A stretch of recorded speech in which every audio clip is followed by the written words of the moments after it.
सबसे पहले तो ये बताइए कि ब्लैक बॉक्स का क्या काम होता है और क्या उसकी इन्वेस्टिगेशन के बाद पता लगाया जा सकता है कि आखिर वजह क्या रही क्रैश होने की? जी, पहली बात तो जो ब्लैक बॉक्स होता है एक बॉक्स है जो कि इंस्टॉल्ड होता है एयरक्राफ्ट में एक्सट्रीम आफ्ट में, जो कि टेल सेक्शन होता है एयरक्राफ्ट का।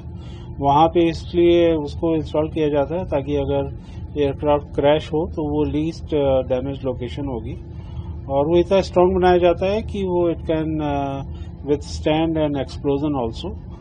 और उसमें ब्लैक बॉक्स में दो कंपोनेंट होते हैं, एक सीवीआर कॉकपिट वॉइस रिकॉर्डर, जिसमें कि हम कॉकपिट में जो भी बात करते हैं तो वो सारी की सारी रिकॉर्ड होती हैं, और दूसरा कंपोनेंट होता है उसका डीएफटीआर, जिसको बोलते हैं digital data flight data recorder.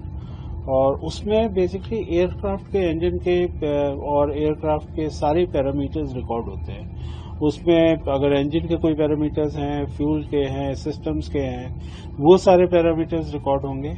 और जैसे एयरक्राफ्ट अगर ग्राउंड पे है तो उसकी ग्राउंड स्पीड भी रिकॉर्ड होगी, अगर वो फ्लाइट कर रहा है तो उसकी फ्लाइट स्पीड रिकॉर्ड होगी, कितना उसका पिच था, पिच अप था कि पिच डाउन था, वो भी रिकॉर्ड होगा, बैंक एंगल रिकॉर्ड होगा। तो ये सारे पैरामीटर्स रिकॉर्ड होते हैं। पर हालांकि इस केस के अंदर ब्लैक बॉक्स रिकवर हो गए हैं, पर हम उससे वो कोई जादुई वो ब्लैक एंड व्हाइट में नहीं बोल सकता कि ये गलती थी, क्योंकि उससे पहले डेटा डिराइव किया जाएगा, उसका एनालिसिस होगा। वो सिर्फ हमें डेटा प्रोवाइड करता है, फिर इन्वेस्टिगेटिव एजेंसीज होती हैं, उस डेटा को स्टडी करती हैं, एनालाइज करती हैं, and then they will come to some conclusion कि एक्चुअली में क्या हुआ हो सकता है। तो काफी लोग सोचते हैं कि ब्लैक बॉक्स सब कुछ बता देगा, ऐसा नहीं है। वो हमें सिर्फ डेटा प्रोवाइड करता है, डेटा ये सारी जांच एजेंसियां उसको एनालाइज करती हैं, फिर रिजल्ट पे आती है।